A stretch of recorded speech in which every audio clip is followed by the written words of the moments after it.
All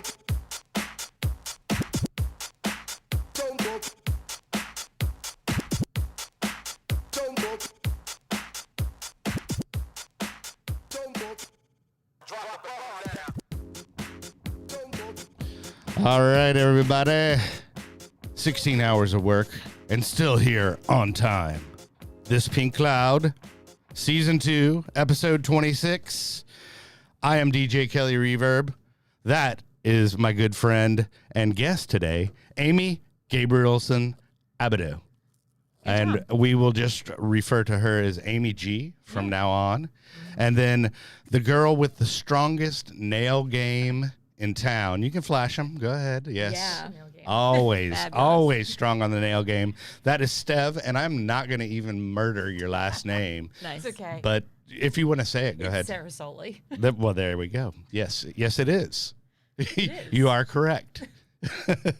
But Stev is with Skate Straight, and she is actually sitting in for. We were going to have Steph on, but hey, Stev can come through, and I'm sure she can deliver just as well, and she is well-spoken and knowledgeable. Yeah. Maybe. Well, you are the facilitator, the OG smart facilitator at Skate Straight, correct? Yes. Okay. So, just so you know that it's not Recovery Kurt. It's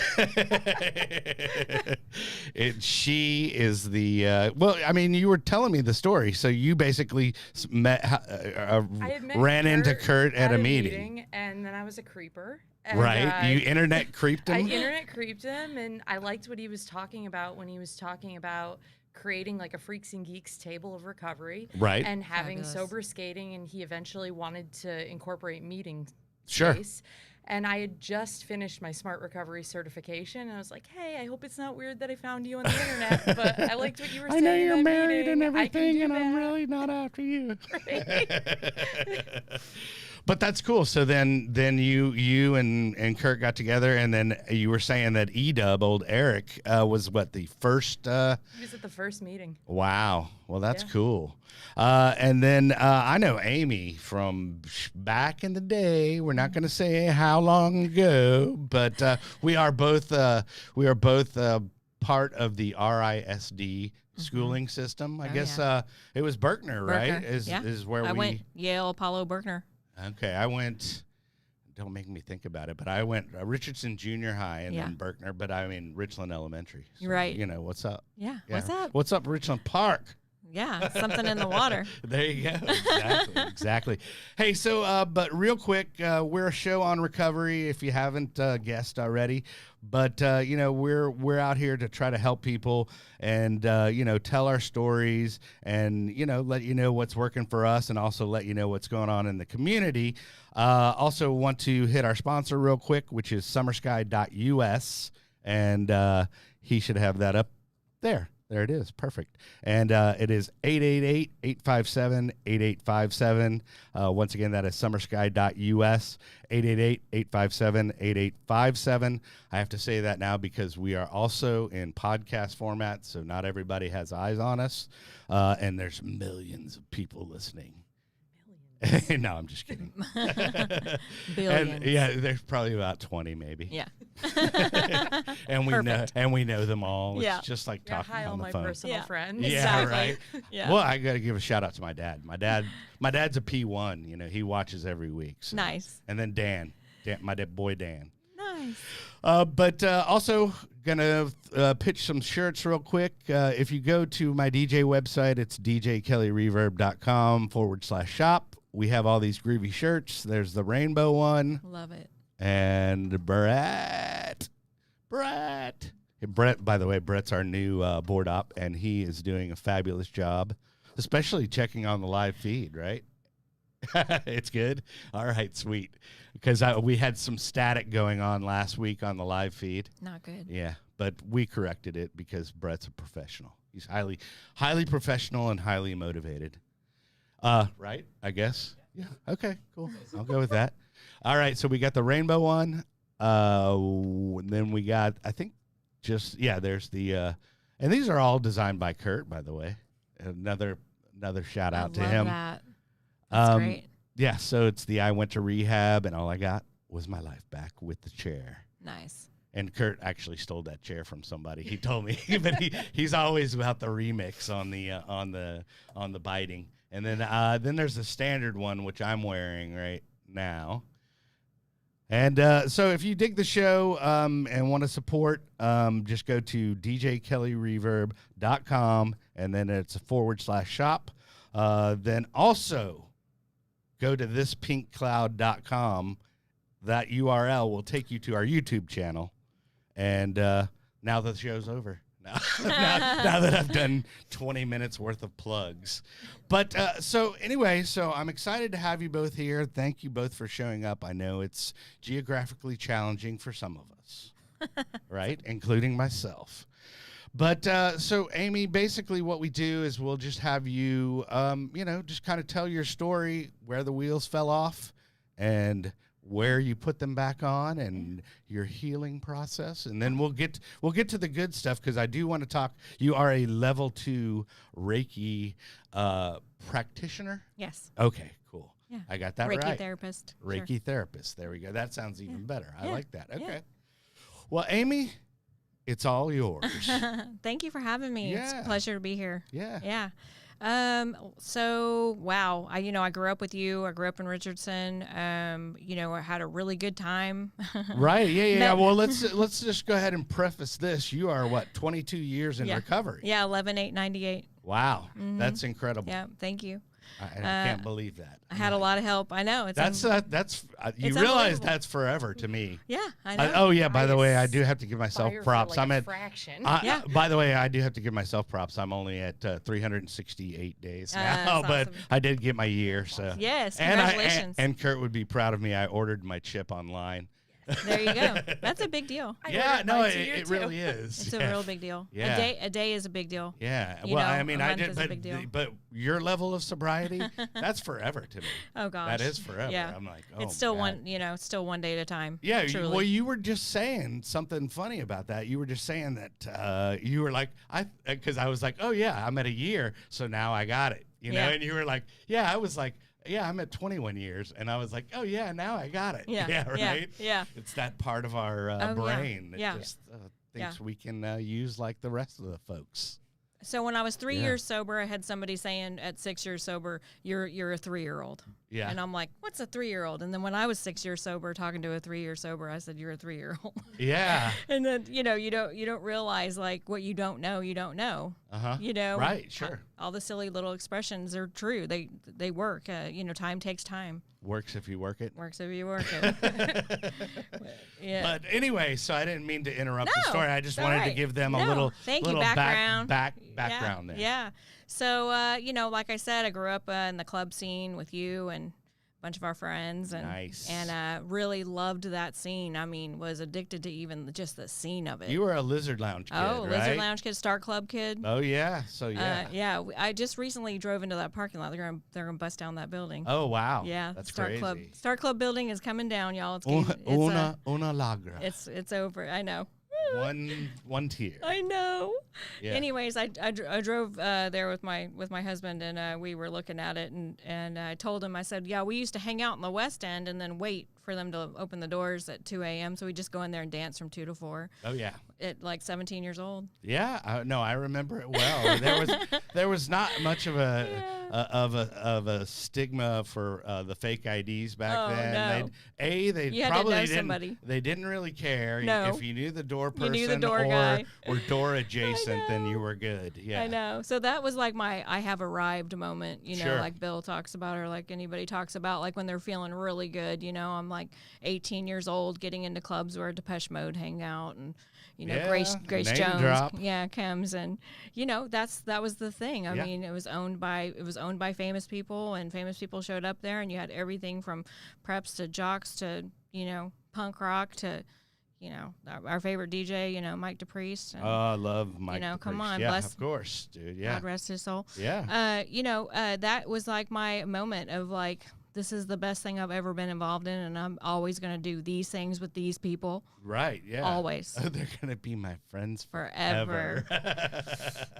So, I failed my SATs, so I went to cosmetology school. Ah, nice. Well, I did take the SAT and did pretty miserable on it. Yeah. I was a dyslexic kid in the 80s, so we had no...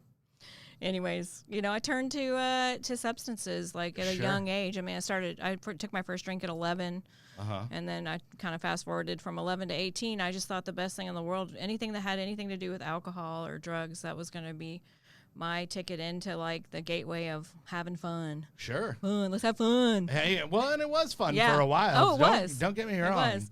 Please, kids, have your fun, please. So, a series of events, went into cosmetology school, and I did that geographical cure that we do. Like, if I move, then I won't be the same person. Oh, yeah. Of course. I moved it's to Minneapolis. Completely change your identity. I moved to Minneapolis, and then I got some, unknown substances FedEx to me because I needed those things, and I broke, you didn't know rules. Anybody in Minneapolis? No, it sucked because you couldn't just know the door guy. You actually had a fake ID. Oh, okay. I got chased through First Avenue. Okay. Because I had a fake ID and they knew it. Oh. The club where Prince got famous. Sure. But that was also a moment in time where I was like, this is the best time ever. And I'm getting drugs mailed to me. Yeah, exactly. Sweet. I plead the fifth on all that. Anyways. But, I would always surround myself with the same people. Sure. And then I remember I had a really good job offer in Minneapolis, and my friends called me and they said, we're having a party this weekend, you need to come home. And I put myself on a U-Haul and came home, in 24 hours because there was going to be a rave or something. There you go. Well, yeah, I mean, that's always an opportunity. Somebody was coming to town or something was going on. Right. And the house music scene was still going real good in Dallas, and I could get in everywhere, and I could be around my friends again. And sure. I just... You had juice. I had that, yeah. You had juice in Dallas. I had juice in Dallas. So, I just made it home and started doing the same things I always did with the same people, but it didn't matter. Everywhere I go, there I am. Mm-hmm. So I was running around and doing the same thing over and over again, expecting a different result. Right. Just hole in the soul. How'd that go for you? Yeah, not good. Yeah. Well, so when you say you're if you want to, were you just like a more type of person, like as far as your DOC, your drug of choice? Yeah, I am. Yeah. I definitely am. What do you have? You're just like I want more of that. Well, I wasn't a great drinker. I wasn't a great drinker. I was a pass out girl, and I hated passing out. So then I found things that kept you up, and you could drink. The drinking partners, yes. When I would do, in Minneapolis, we'd do White Crosses and stuff like that, and then Dude, hold on, that is old school. White Cross. That sounds terrible. Like trucker speed. It was. It basically was. You could buy it at the gas station. Yeah. Was that like ephedrine and stuff like that? Sure. Oh, yeah. Sure. But all we were insane with that kind of thing. But sure. When I was really young, under 21, we just found that drugs were more reliable because we'd try to get the guys to buy us alcohol, and they'd run into the store and buy the alcohol and run away from us. So for some reason, we could go get drugs at a young age, and they would be a little more reliable. It's funny how that works. I know. Yeah, I trusted them more than young age. Yeah. It's scary. Yeah. Richardson, Texas. Yeah. Hey. But anyways, I am definitely one of those people, like 33%, pot, marijuana, cocaine, alcohol, and it just all went together. Right. I couldn't. That's what I thought a sober day was, a little bit of each of those. The trifecta. Yeah, a little bit of each of those was a sober day for me. And, Saturday night was supposedly, when I was young, like the going to the moon night. Like, you can do anything you want on Saturday night. Right. But that turned into Tuesday. And then it's Tuesday, and I'm at a rave at 4 a.m. Yeah. Trying to snort cocaine. I think even back then, I was sleeping on Tuesdays at some part. I was probably nursing my hangover at that point. Right. Yeah. But when Saturday goes to Tuesday, and I remember having a conversation with myself in the mirror, and I couldn't feel anything. Yeah. I was just like a dead soul, wandering around this earth, and I couldn't feel, and I I knew I was here, but I couldn't feel myself, and it scared me so bad because I thought I had flipped it to the other side of my brain that I was never going to come back. Oh yeah, that's a scary feeling. Yeah. Oh yeah. That's like especially like that's why I've never really experimented in psychedelics. Yeah. Because I'm like I would go crazy. I did all that. Yeah. Yeah. Yeah, and I thought that I had flipped it to the other side. Yeah, and you weren't coming back. Wow. Yeah. Man, that's and crazy. The morning that was the beginning of leading me into my very first quote unquote recovery meeting. Sure. I feel like all the breath came back into me, and it'd been a couple days up and running and doing everything, and I remember thinking that day that I died and came back.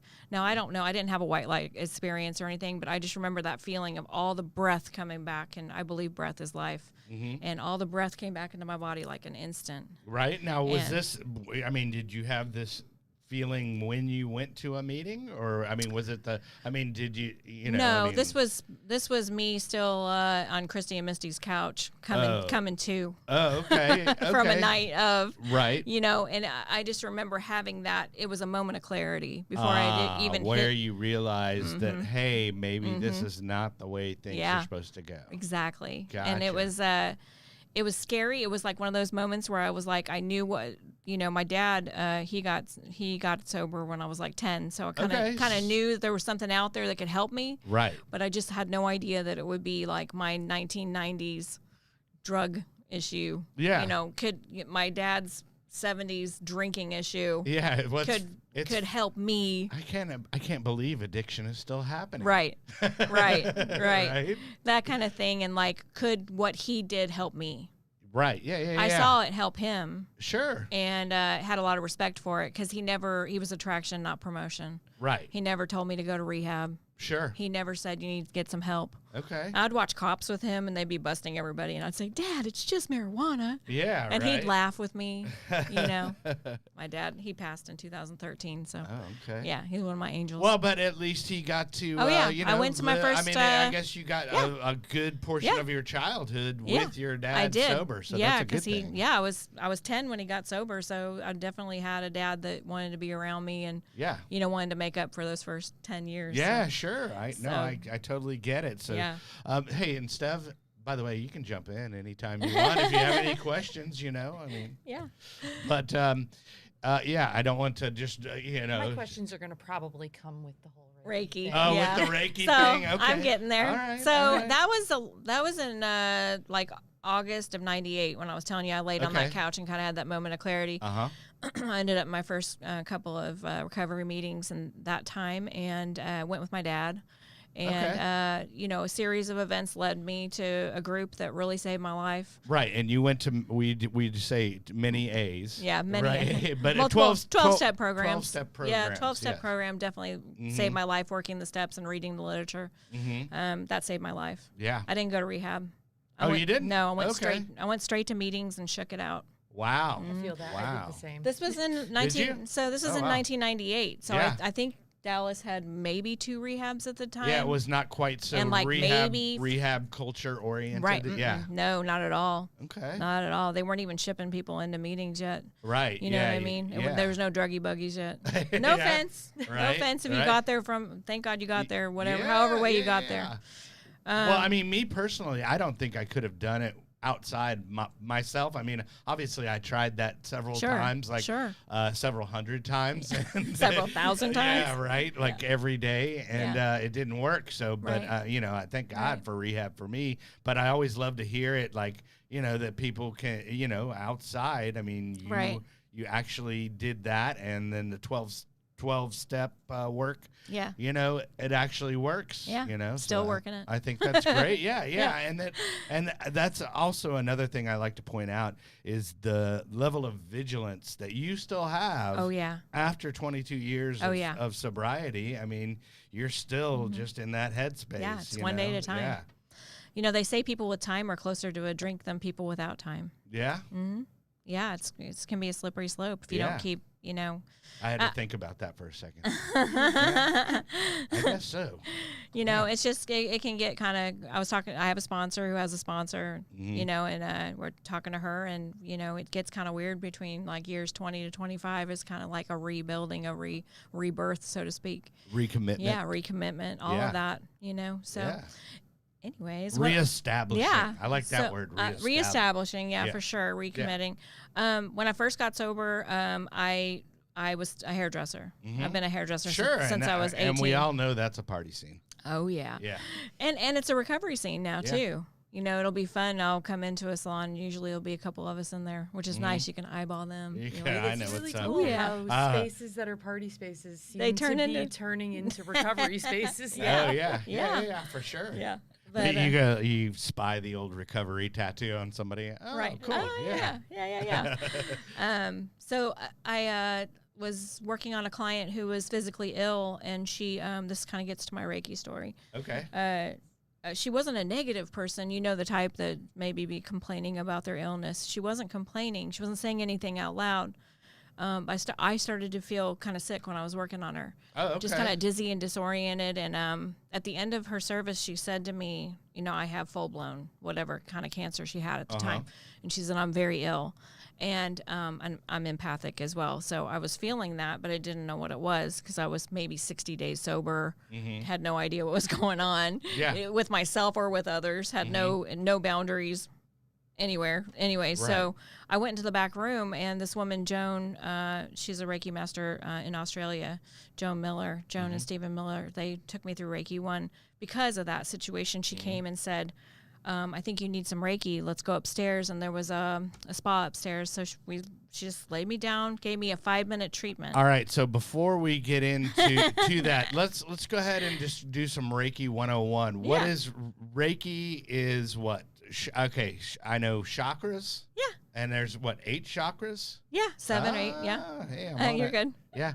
And then it's what, aligning those chakras? Well, you know, we all have like a circumference of about 8 feet. We can all kind of feel each other's energy.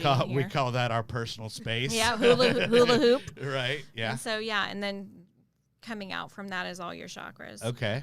So you know, you have your crown, your third eye, your throat, your heart, your solar plexus, your sacrum, and your root. Gotcha. Okay. So all of that is spinning all the time. Right. Now, some of it can get cloudy or can get. You know, there's different. It's hard to use words, but muddy, cloudy. Right. Sure. So I can align that for people. Okay. Anybody who does Reiki can. I'm gonna lay on the table and I'm gonna go do a Reiki session like while I'm on there. Yeah, I just took a pic. Well, I just set up a new studio at my house so people can come. I also work with horses. Yeah, and, I was awesome. I heard about this really like cool. with animals as well. Horses are very I did not realize that animals, I guess they are a living being and they have chakras as well. Yeah, Now, do they have the same numbers of chakras as humans? It's the same. Okay, all right. Yeah. Do they have a higher power? I believe they do. I mean, that's going to be up to the beholder, right? Right, I mean, sure. And whatever your beliefs are. I don't get into people's beliefs. It's it's non-dogmatic. It goes with any religion or sect. It doesn't. Right. It doesn't. Sure. Share a deity or it's just energy from. Right. It's just universal energy. So I'm just a channel. I don't want to say just a channel. I am a channel. Right. So. Okay. I've been attuned to Reiki 1 twice. Okay. So that was through my the woman that introduced me at the salon. And then her husband got his master's and took me through Reiki 1 again, 30 days, maybe even 60 days later. So I did Reiki 1 twice, which really does you can work on yourself and plants and animals. Right. And then that was in 1999. Have you ever taking a plant? I'm not good at plants. No. For some reason. Mom, I need my plants. I love this. I need to start really thinking about that because my mom, she's psychic too, but she's brilliant. She can grow. Like we kill stuff and then we give it to my mom and she regrows it. So. Oh, wow. Yeah. Okay. Cool. She's really good at that. All right. But anyways, so you would consider the Reiki a psychic ability is what I'm kind of hearing, or would you say it teeters in that realm?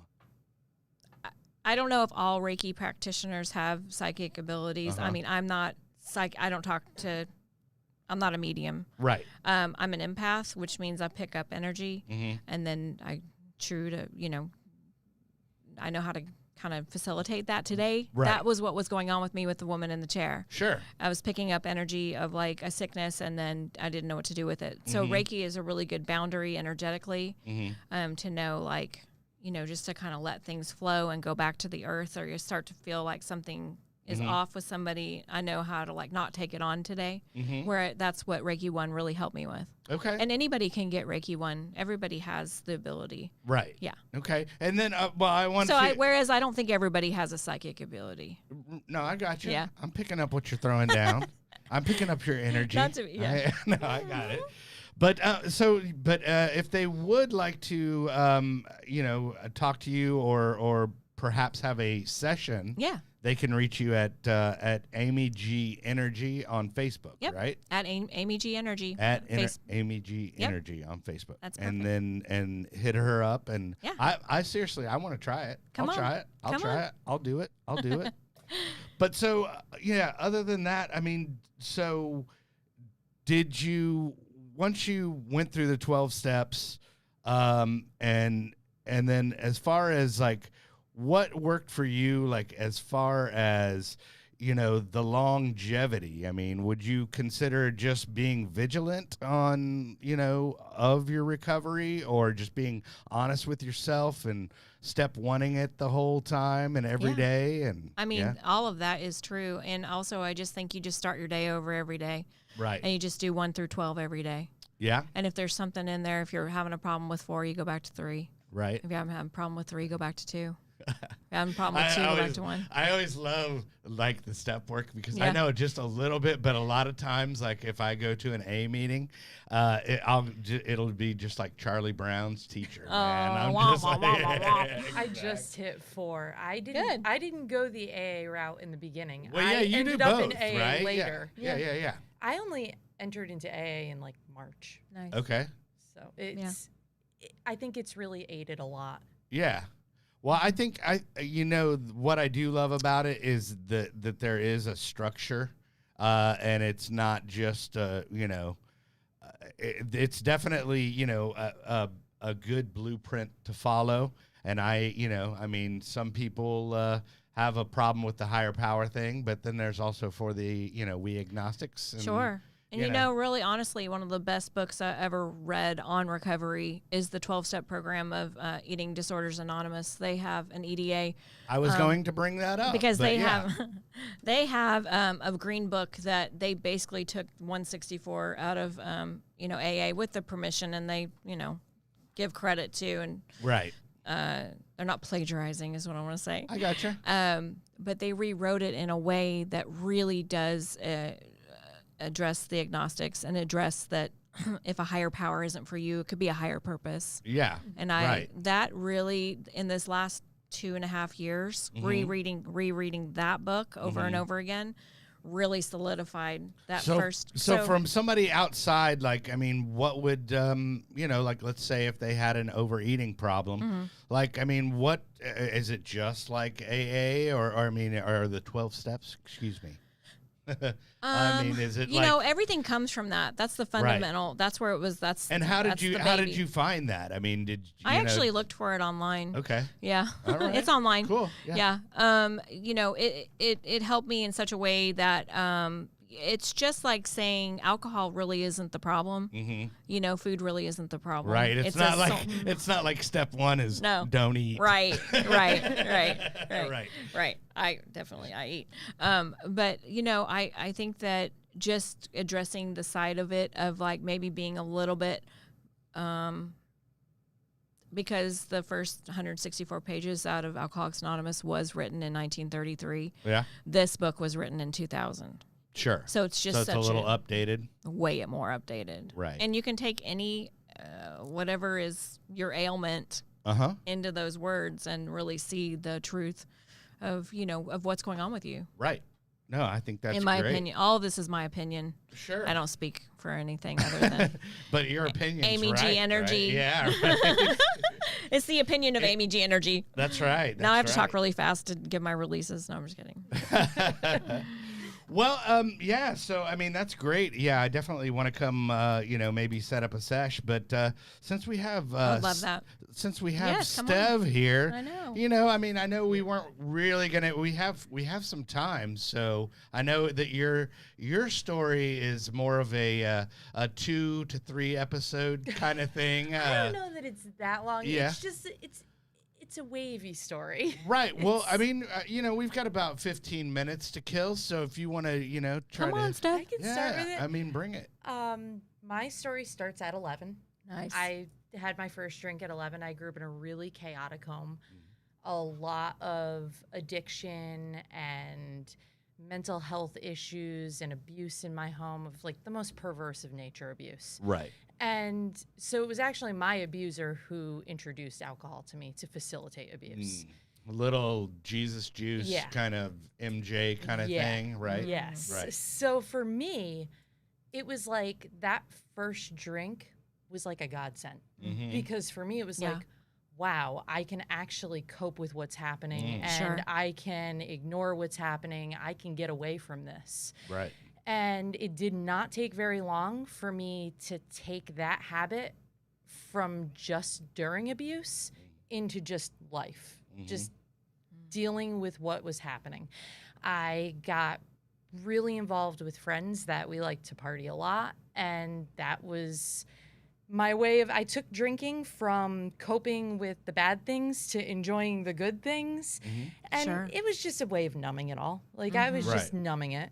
Well, at 11, you don't really know how No. to deal with some Not at all. No, creeper. you're not. Yeah, You're I not mean, equipped yeah. with that. Yeah, yeah. You're not given the tools at that age Right. to be dealing with that type of stuff.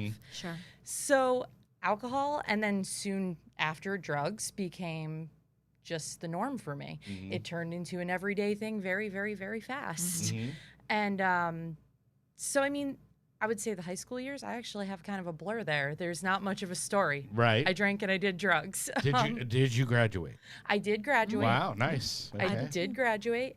I tried to go to college several times and partied my way right out of there. Yeah, Sure. I did the same. I was like, oh man, you don't have to show up. Didn't. Oh, it you're not didn't gonna work. get in trouble. The first time I was enrolled, I didn't even show up on the first day. Yeah. Like I was enrolled, I was ready to go. I even like had a it. dorm room set up. The whole I thing like didn't your show style. up. Didn't show up. I It just like it. didn't happen. I had my oldest kid pretty young. I was 19 Okay. when I had her, and I really thought that was like a restart for me. I thought, okay, I'm going to be a responsible person now. I'm going to be a mom. It's time to grow up and get out of the party scene. Sure. It's not that easy. Yeah, You because don't that's just, how it works. yeah, you don't Yeah. just walk out of Yeah. the party scene. Yeah. And Nope. so I became a really neglectful, crappy parent. Uh-huh. I mean, it was horrendous. I left the responsibility on my parents, my brother, my now husband, who wasn't my husband at the time, nor my child's father. Oh. He very much was taking care of my child for me. I moved from New York to Texas a year after she was born. What and city? I moved to Fort Worth, but I was from upstate New York, from a really tiny Let's rural hear it. Bring area. it. Sharon Springs. It's super, never heard of it. super tiny. Yeah, Nobody's heard of it. It's like right. Nope. 600 people. I gotcha. I graduated with like 22 kids. Right. Nobody's ever heard I of just that town. was gonna see if you were gonna throw down like Jamestown or something like Oh, that. gosh. Hey. Sharon Springs. It's this Yeah. tiny little Okay. ridiculous town. You know, our partying was like in barns and fields and stuff. I like it. Yes. You know, it was that type of party scene. Okay. Love that. Man. So I moved here, Uh-huh. and I was like, okay, again, another little restart. It's gonna all be good. Right. Sure. And Geographic. yeah, Yeah. I was like, it's gonna all be good. It'll be fine. And for a little while, it really was. For a short time, I thought I had my stuff together, and I didn't. But it looked like I did. I got an apartment. I had a job. I was paying my bills. My now husband moved down with me.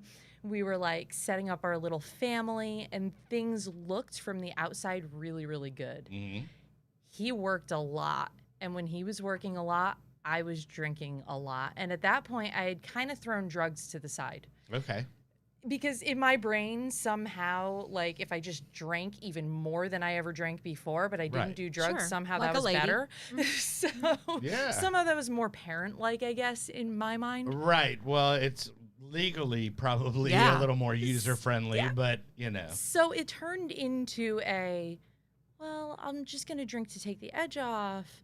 And then it turned really quickly into a whole methodical, like, series of events. It would be wake up in the morning, drink, get rid of bottles, make sure the garbage goes out before Steven comes home. The bottle shuffle. Yes. And make sure that I'm going to the liquor store to replace the bottles But and make did you sure it's also at the right time- level. Yeah, but did you also time it to go like maybe I'll go to because I have to go at least 3 times a week or whatever. But I'll time it with my lunch, so I'll eat somewhere by the liquor store. Ooh. I worked really close to the Oh, well, liquor there you go. store, There you so go. it was perfect. Yeah. So I made sure everything was like very much replaced and looked just in place when he would come home every day. Right. Like I would go through the series. It's mad when I think about it now. It's crazy. It's a full-time job. Yeah, It was an absolute exactly. full-time job to continuously keep the bottles at the right level, the bottles in the right spot. Sure. Make sure that the bottles were going back. There was a dust ring. Make sure the bottle was right back in the dust ring, and I didn't dust so that it looked like it was old up there. Wow, man! It was- You might have a little something going on there with a It little was- OCD. Oh, it was crazy. Yeah. It was Yeah. insane. That's funny. The dust. I like that. It was insane. And then as years progressed, that kind of continued. The drugs came back in. My mother, she is addicted to all sorts of things. She's got many addictions. Her main thing, though, is her pain medication. She's a prescription pill user, but not as prescribed. And she was very free giving with them, too. I could say something like, oh, I get really bad cramps. I got a hangnail. Yeah, I get really bad cramps. Yeah. Oh, I get really bad headaches. And Yeah. she would just hand them. Boom, Like, here dude. you go. I've got all did this. Did she have the tackle box? She was And you like- open it up and it's like, She was just like, here, take it all. Take my oxys. Take my I don't even remember this She had- muscle relaxant that she Yeah. used to give me. she had some Elvis type shit It in was there. dude. it was crazy shit she had. At one point she had like rub-on morphine because she had Ooh. like this liquid rub-on morphine. Okay. Wow. She was just very free giving with it. Uh-huh. So I justified it all with, but I'm doing it for cramps and for Yeah, headaches. sure. And it's fine. But I have cramps every day. Every Right. day, every single day, several times Sure. a day. Sure. So I started really abusing pills.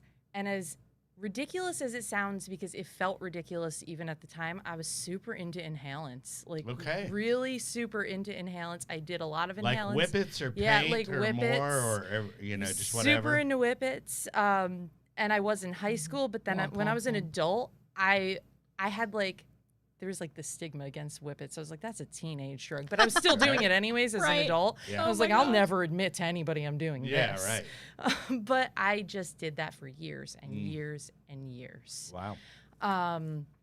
I tried many, many, many times to get sober, Mm-hmm. and nothing ever stuck. Sure. I had gone through a couple IOP programs. Mm-hmm. Nothing stuck. That's intense outpatient for those of you listening. That don't I'd know. done a couple of them.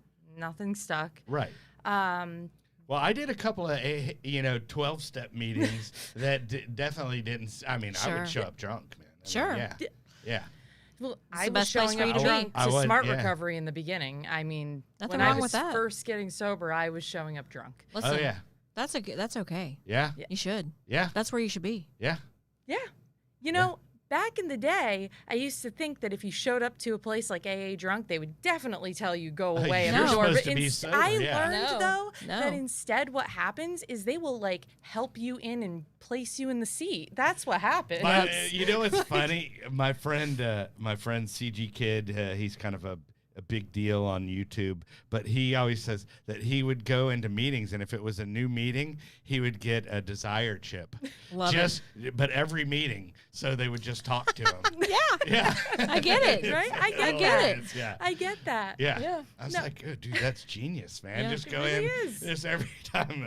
I'll take a Yeah. desire. Yeah. I have a desire to I stop. had gone Right. to so many meetings over the years that I have so many little packets at home with different people's phone numbers from Right. different groups. Oh, you should just start calling Well, them. hey, let's get into this because we're a little crunched for time. But so, how did you find Smart Recovery?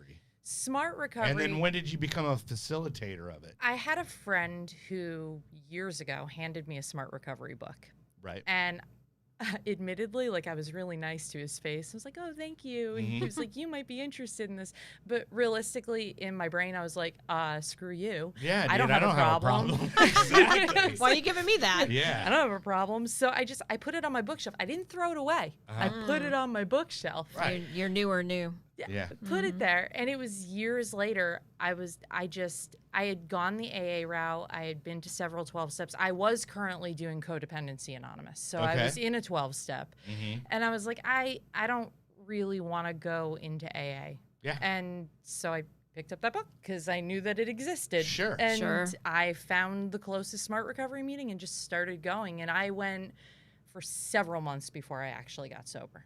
Right. I just Nothing wrong with that. Yeah. several months of just showing up and telling it, and I felt comfortable in the group. Right. Sure. Well, and I mean, like you said with Kurt, with the Freaks and Geeks, you know, I mean, I think, even with 12 steps and Smart Recovery and everything, it's really about, where you feel like you fit in. Yeah. Yeah. Because if you're at a home group, there's some shitty places that I've been to in Sure. recovery, and I'm like, dude, I I don't want to hang out with these crackheads. I felt so lucky to just walk into the perfect Smart Recovery meeting Right, for me. yeah. It was small and intimate, and I really related to the people who were there. Mm-hmm. And there were people there who weren't sober yet, just like me, so that felt comfortable. Yeah. I felt like there was an intimidation in the beginning for AA for me. I didn't want to go in and Well, admit there's a that I lot of wasn't sober stigma. yet. There's a lot of Yeah. stigmas attached to it as well. Yeah, I didn't want Secret to knocks, go. secret handshakes. I didn't want to go in and say I'm not sober yet. Right. I didn't want to admit that. I didn't want to get desire chips. Uh-huh.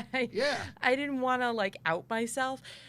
But I felt like in this one little Smart Recovery meeting, I was more comfortable to just walk in and be like, yeah, I drank today. After Yeah. last week, I went one day, Right. I just felt really comfortable with that. So I kept going to Smart Recovery. My facilitator, Michael, he's amazing. Right. I love him. He really urged me when I hit around a year to get certified. Okay. He felt like, he kept telling me that he felt like I spoke well to the women in the group Sure. and that he really thought there was a need for more women to be Right. doing That's great. Yeah. Smart Recovery meetings. So I decided to go ahead and do it. And it was literally right after I had finished my certification that I met Kurt. Yeah. It was I finished the certification. How long of a process is that, by the way? They give you 90 days, but it's self-paced. That's okay. cool. And then, how long did it take you? It only took me 2 weeks. Yeah. Nice. Is it I just went through online online. and booklet kind of thing and just roll through it? Okay. Yep. I Because did I've it- thought about doing that Yeah, as well. I did it straight in 2 weeks. Right. It really didn't take that long. I know Eric, I think maybe took 3-4 weeks. Maybe it took a year. He took 3-4 weeks. He's a little slow. No. I mean, considering that he has to work a job too. I mean, No, I I was just know. There at you go. home I always just like to bust on him because he's such a nice guy. I like to bust on her Yeah, too. of course. He's bustable. It was a quick process. All right. So I originally wanted to either start a women's group, but I was really looking in the Oak Cliff area. Mm-hmm. I lived in Oak Cliff for a while. Mhm. I saw that there wasn't really a lot of recovery options. Sure. And I felt like it was a community that would be really served by having more options within the area. When I met Kurt and realized how close in Right. area that everything was that he was talking about, I thought, well, this could be a good fit. I still eventually, I would like to actually start something more in the heart of Oak Cliff. Okay. That's something that is still Well, you just put that out Come there. on. so still it's gonna something you that I want to do. happen. But You probably need to move a little closer too. exactly. Exactly. I lived in Oak Cliff when I was thinking about those things, and then I moved out of Oak Cliff, Right. and I feel like I have to move back to Dallas. I feel like in you have order to to as well. I feel like I have to. Traveling to Skate Straight every week. I know. Well, yeah. If y'all don't know, she's a Little Elm product right now, and so that's a good 45 minutes. It's a good 45 minutes at least. Yeah. Yeah. Yeah. That's geographically undesirable as we would consider. Sure. Yes. But yeah, so let's talk about Skate Straight, and then they have a bunch of stuff going on. If they want to find out about a meeting or anything like Smart Recovery or the old Skate Straight Dharma here, the Skate Straight Brigade. Cool. Which I am going to put that sticker on my computer right now. I almost wore that T-shirt today, but I went with the punk rock recovery one. But Nice. I that one. Why don't you go ahead and pitch them and tell them what's going on and where it's happening, because I know it's happening at 4 Down and then also Arlington, but give them more details. So Skate Straight, it's a collective of it's a freaks and geeks table of recovery. It's artists and musicians and punks and skaters. DJs. DJs coming together for a support network. And so we're based in Smart Recovery, except for the Recovery Dharma Night. Right, yeah. We do Smart Recovery meetings.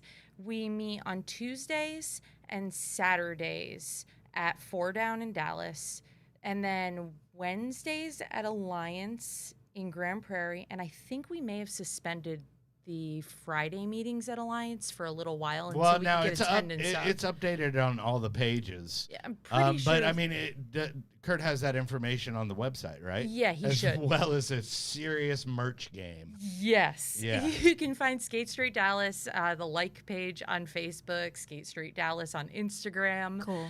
Skatestraight.com brings you to all the merch. Right. Now, is there also meeting information on the skatestraight.com? Not on .com. Okay. That's just merch. Okay.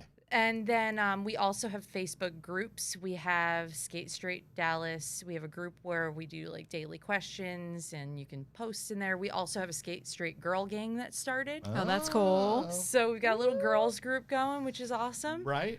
And then we have the Brigade. They have their own group too. Yeah. That's a lot of recovery going on. Yes. There you go. That's There's fabulous. a lot going on with Skate Straight. Which I love to hear. Yep. I mean, I love. There are many ways. I love that. Kurt is. It just. He had that idea, and then it just all came together. It was an amazing idea in the universe. Well, just like this show right here.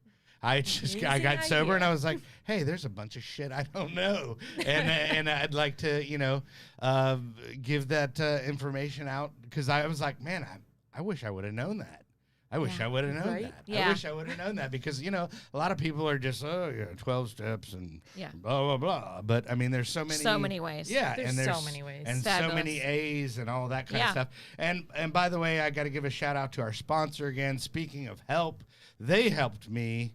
And it worked. I mean, I'm a year plus sober. It is summersky.us, and that number is 888-857-8857. Once again, that is summersky.us, 888-857-8857. Also, please go to, if you're watching us on Facebook, go to thispinkcloud.com. That'll route you to our YouTube page.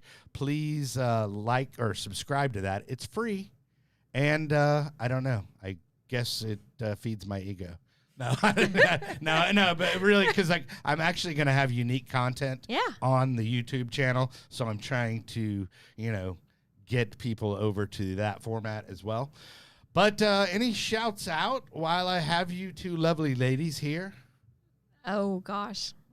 I'm just grateful to be here. I'm on a gratitude list every day. And shout out to Berkner High School. Oh, yeah. Berkner. PHS. Rams. Right. We just drove and looked. I showed Aaron where we used to all park, the 6th row.